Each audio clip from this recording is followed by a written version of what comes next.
coming in at number 8 in the Atlantic Division, we have the Boston Bruins. So I'm going to go through the forwards for you for Boston real quick. They got David Pastrnak, Morgan Geekie.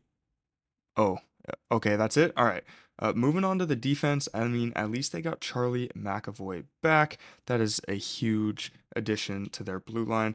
And honestly, their blue line doesn't look horrible, and it might be the best part of this team. But oh my God, their forward depth is terrible. Like, this team is going to struggle to score goals, especially when they figure out that all they need to do is probably just double team Pasternak. And then you're just relying on, Elias Lindholm and Morgan Geekie to put up 30 goals for you. I don't know if that's going to happen.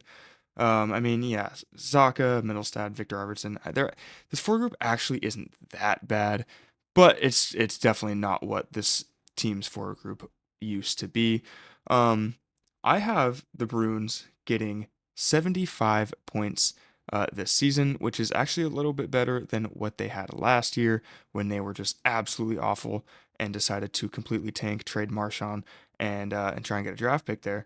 But honestly, I'm kind of scared. I feel like part of the reason they had that downfall last year was because Jeremy Swayman missed training camp and was just absolutely not the same with his holdout at the beginning of the year.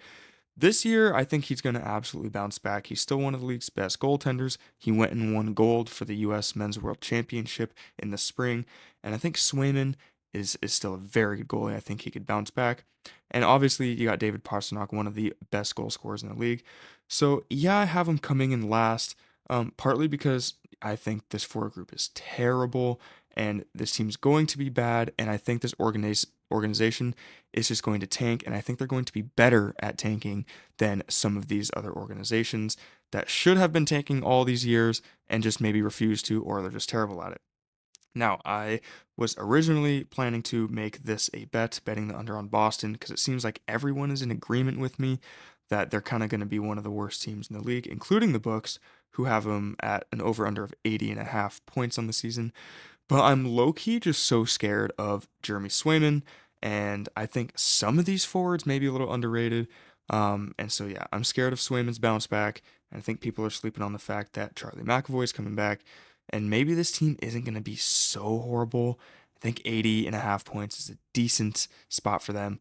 But like I said, again, I think that this org is going to be better at tanking and making sure they lock up that last place in the division over some of the other orgs that I am ranking here. Welcome to my third installment of the NHL division prediction videos of the 2025-2026 season. I've already dropped the Western Conference divisions, and we're starting in the East over here in the Atlantic, and then Metro will be last. Up on the screen, I will have my projected points for the teams for the year. Like for Boston, it is 75 points, and then I'll have where Vegas has them at, where the books, the odds makers have them. For example, Boston's is 80.5. That's like the agreed upon amount of points that Boston will put up in the regular season this year. And then finally, their odds to make the playoffs. Boston's odds to make the playoffs are plus 350. So I might have them to make the playoffs or some teams to miss the playoffs, their odds, just depending on which odds are more, I don't know, cosmetic, I guess. And yeah, if this is your first time joining me on a prediction video, welcome to the show. Hope you enjoy. Make sure you check out these other prediction videos as well. This is my favorite division to rank because I got some spice here. You guys aren't ready for it. By the time you're done watching this video, you're going to think, what was this guy on when he was making this video, making these predictions? So I suggest you stick around to the end. And yeah, let's get on to who I think will be number 7 in the Atlantic. I'm not going to waste too much time here because I think all of you should know why and agree with me that the Buffalo Sabres are going nowhere this year. I would much rather talk about literally any other team on this list because they are more exciting and they're not the Buffalo Sabres. We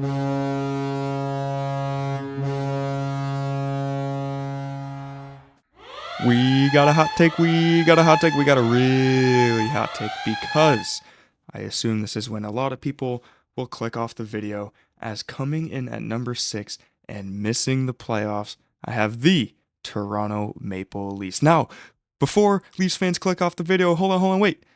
I don't know if you watched any of my videos last year, but I actually predicted the Leafs to win the Atlantic Division for the first time, and however long it took them to finally win that division. And the comments on that video were calling me a Leafs fan. They were saying, "Oh my God, you don't know anything. How could you pick the Leafs to win the division?"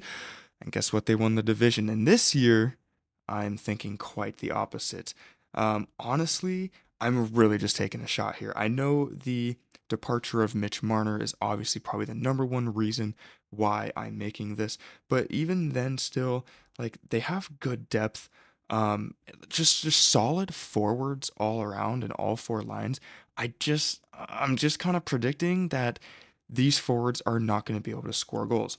Mitch Marner, I feel like, correct me if I'm wrong, Leafs fans, but Mitch Marner, I feel like, is a kind of player that makes everyone around him better, including Austin Matthews.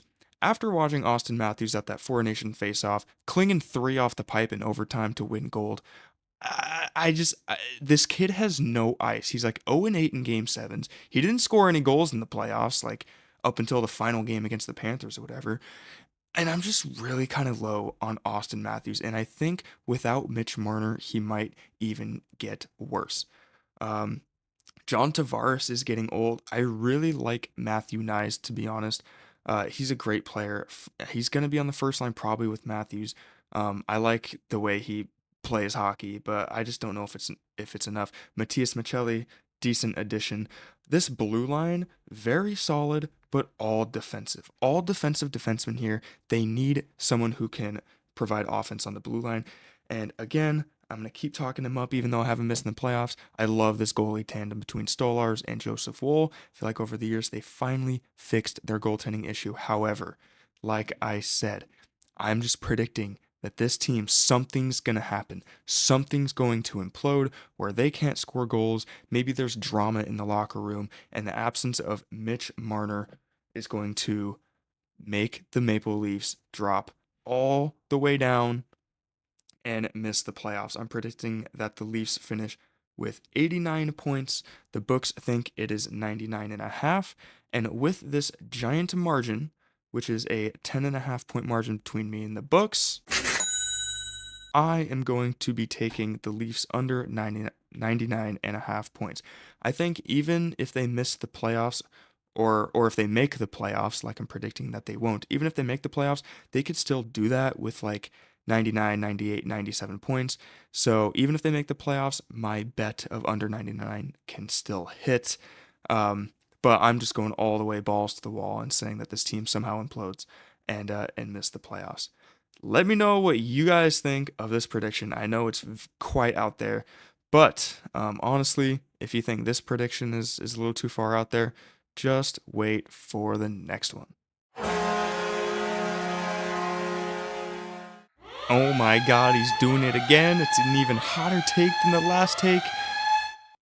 Don't worry, Hockey World, I will save you because I am predicting that after back-to-back Stanley Cup championships and 3 trips to the Cup finals in a row, I am predicting that the Florida Panthers will finish 5th in the Atlantic and miss the playoffs. Crazy, oh my God, and here's why. Matthew Tkachuk just underwent surgery and he will miss at least the first half of the season. This is a huge blow to the Florida Panthers. Okay, he is arguably, debatably, the heart and soul of this entire team. I guess you could say it's Barkov too, who, by the way, also struggles with injury at times, but I would argue that it's Matthew Tkachuk. Now, the other struggle that I am predicting will be a downfall of this team is goaltending. Sergei Bobrovsky is not only getting old, but he has just finished 3 straight trips to the Stanley Cup Finals. Those are long seasons. Those are grueling on your body, especially for an NHL goaltender. With his age and with the amount of just hockey he's been playing the last few years, I think it's easy to say. I don't think it's that far-fetched to say that he is going to have a down year statistically. He might even get hurt. And they've gotten rid of all of their formidable backup goaltenders in the last few years, like Anthony Stolarz. I even like Spencer Knight a little bit. Who is their backup goalie right now? I couldn't even tell you. I'll look it up and figure it out real quick. But, I mean, I just think that they could really struggle in net. Defensively, they're still very solid, and honestly, their depth forwards are still really solid. But kind of like the same argument with the Leafs, I'm kind of just taking a shot and predicting that something's going to implode, whether it's another big injury like the one to Matthew Tkachuk, or just absolute fatigue from these Stanley Cups that they have been winning and these long seasons that they have been playing. The dynasties, let's talk about them because there have only been, I think, 3 teams in NHL history who have three-peated, and the last one was the New York Islanders in the early 80s. This doesn't happen, it hasn't happened in a long time because it is getting increasingly harder to do with the increased amount of NHL teams and the increased just amount of skill in the NHL. It is just getting that much harder to have a complete team, to just have a dynasty like this. And so, if I'm being honest with you, I made this change today. Earlier, like literally the last few weeks, I've had the Panthers making the playoffs. I did have them regressing. I originally had them scoring 98 points, whereas the books have them at 106 and a half, which I think is a ton. I had them at 98, and I was still going to bet they're under. But then the news came out that Kachuk underwent surgery. He's going to miss half the season, and something just clicked in my mind that this team, their time just might be up. Um, Utter sheer dominance, and I was even going to say when I had them at 98 that if anyone had them winning the cup again, fair enough. If you have them making the playoffs, that's all this team really needs to do. That's when they turn it on. But honestly, you can disagree with me on this or not. Kind of like the Oilers, the Panthers are not a regular season team. They're a playoff team. They get to the playoffs no matter how they do it, whether it's getting second in the division, third in the division like it was last year, or the year before that when they barely squeaked in with 92 regular season points and went all the way to lose to Vegas in the finals. They're not a regular season team. Sergei Bobrovsky is not a regular season goalie, and I think this is the year after 3 straight trips to the finals that they finally just get absolutely fatigued out and miss the playoffs. All right. Well, let me know what you guys think of that. Part of this take is also just other teams in this conference and division that are going to be making steps, like the next 2 and 3 teams on this list. But yeah, a couple of hot takes off the bat here is that Toronto and then even Florida are going to miss the playoffs in the 2025-2026 NHL season.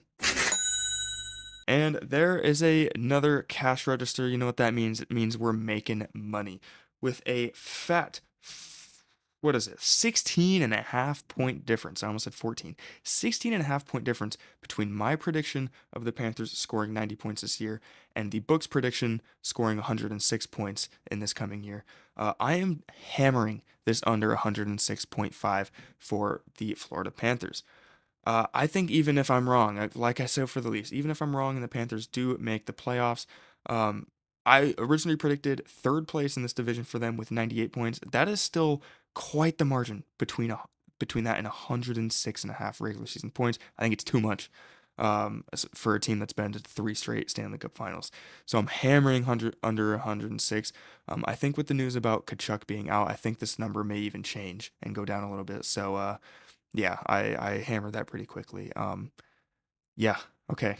There's plenty of money to be made in this video, trust me, and let's move on to the next hot take of the Atlantic Division coming in at number 4.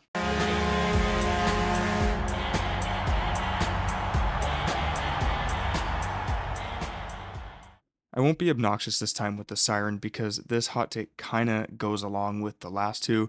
And the Red Wings making the playoffs coming in at number 4 is kind of more of a result as the other 2 teams imploding than anything.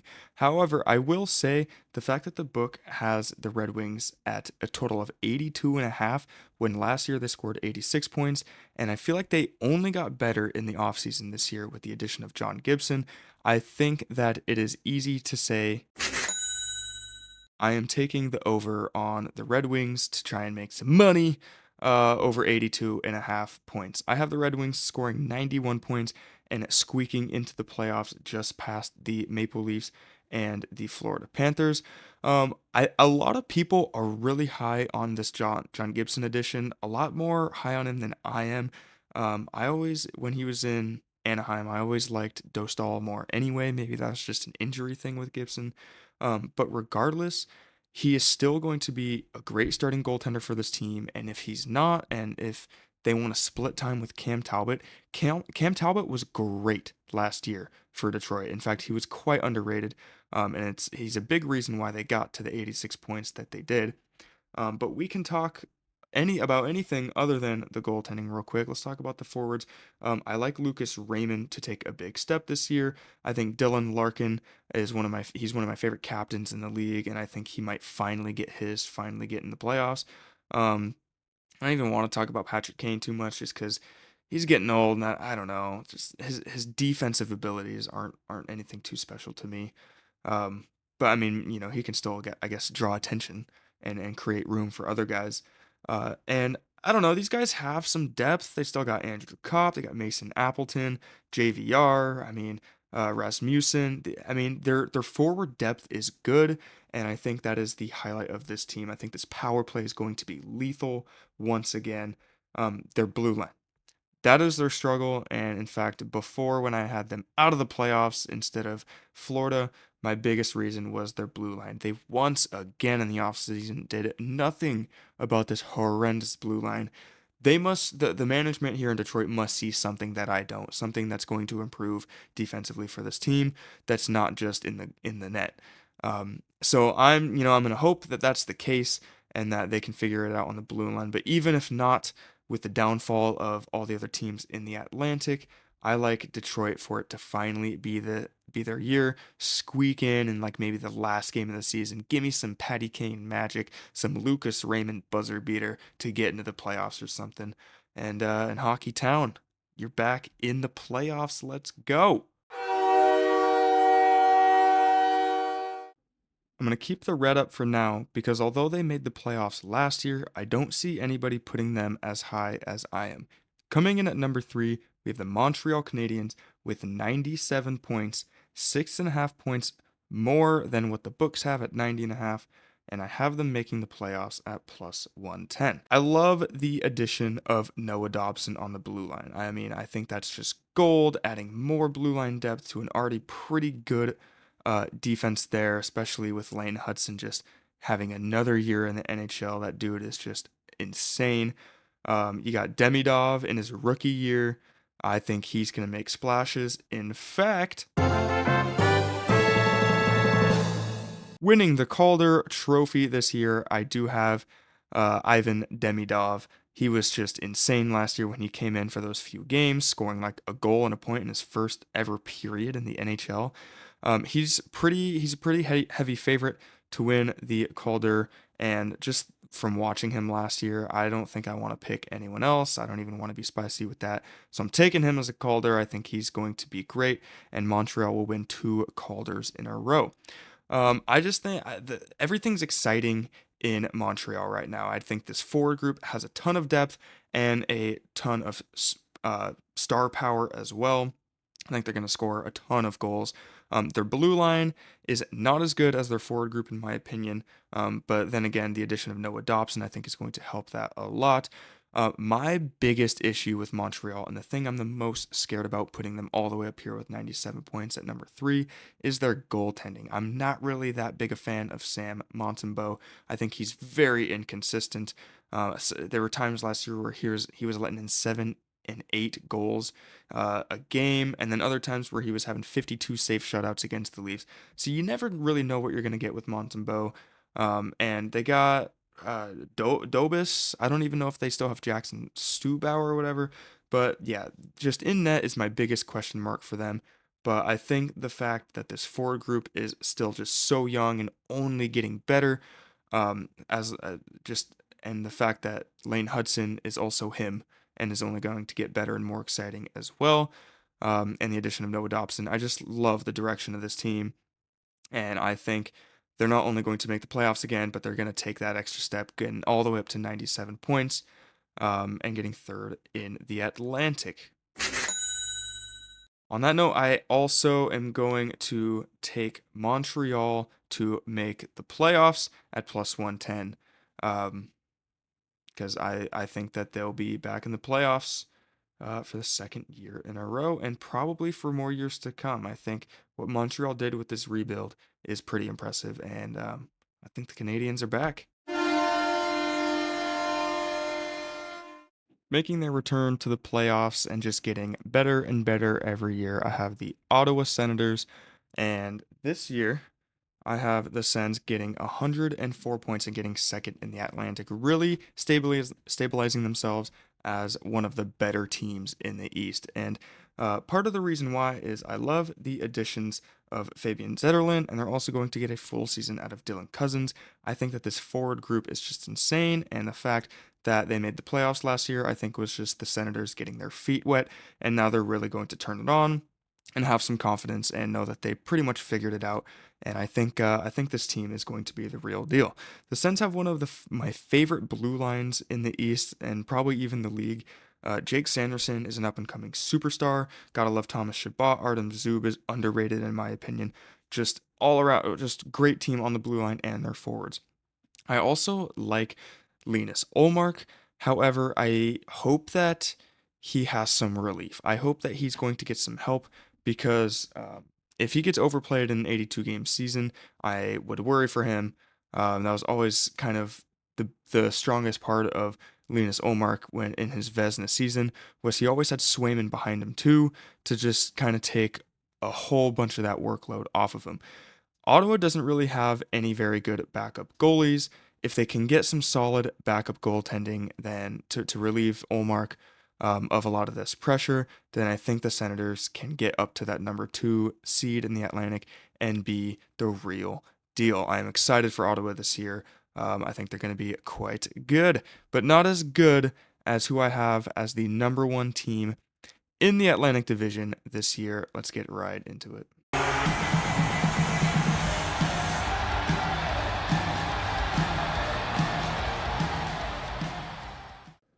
Coming in at number 1 in the Atlantic Division, I have the Tampa Bay Lightning. I think what they did at the deadline last year was pretty impressive, getting Oliver Bjorkstrand as another depth forward piece who's got a sniper of a shot, can definitely score goals, and Yanni Gourde, who can just fit into pretty much any role that they need him to. There's a reason that they went and picked him up, is because of all the success he had back in Tampa when they were winning those cups. The firepower in the top 6 for the Lightning is going to be insane, and I just think Kucherov has so many weapons to deal with that this regular season team is going to be quite the team to deal with. On the blue line, maybe one of the best blue lines in the East. You got Victor Hedman, Chernak, McDonough, Radish, just some of the best defensemen that you can name right there, and then of course Andrei Vasilevsky. There's a lot to like about this Tampa Bay Lightning team. I won't say too much more just because I spent so much time talking about the other team in Florida and why they're going to be bad. I just think that Ottawa is up and coming, but I just don't think they have quite enough firepower yet to be a team or finish above a team like Tampa Bay, which is why I have Tampa Bay winning the Atlantic Division. Speaking of winning the Atlantic Division, although it is my least favorite division winner, the Tampa Bay Lightning are, their odds are good enough to where I think it is worth a sprinkle on them to win the division. And also, I have Nikita Kucherov once again winning the Art Ross Trophy. I think he is the 3rd or 4th most likely player to do this with odds at plus 410. I just think with the weapons around him and just how lethal this team is on the power play, I think he can just absolutely rack up the assists, as many assists as you want, maybe another 100 assist season like he did a couple years ago. And dude can also snipe the puck as well. So I like Kucherov to win the art with Tampa being so successful this year. And also with that, I'm picking Andrei Vasilevsky to come back to form and win the Vezina. I think Hellebuck's time is up. Kind of like Florida three-peating, I think it's incredibly hard to do what Hellebuck is doing and do it 3 times in a row. This league is not that easy. It's not that easy to stop that many pucks for that for that long. And so I'm going to pick someone new, and I think the odds here for Vasilevsky, if I'm picking Tampa to win this many games, that likely means that it's because of Vasilevsky's numbers. He's going to get those wins. His save percentage is going to be good. His goals allowed on average are going to be good. So at plus 850, I think these are solid odds for Andrei Vasilevsky to win the Vezina. So, a lot of little things to do here with Tampa, but the main takeaway is that I have them winning the Atlantic. That's going to do it for today's Atlantic Division predictions. And whew, I'm sure I'm going to get flamed for quite a bit in this one, but it's fun trying to predict who's going to be good, and definitely in this case, who's going to be bad. Just got one more to go. It's the Metropolitan. Going to do that as soon as possible. Make sure to check out the other ones. If you're a fan of any of these teams, please tell me down in the comments below what you think of your team, how they're going to do this year. You guys are experts, more expert on your teams than I am. So let me know what you guys think. And thanks for sticking around to the end. If you made it this far, you're awesome as always. And I appreciate you. And yeah, well, I'll talk to you. Peace.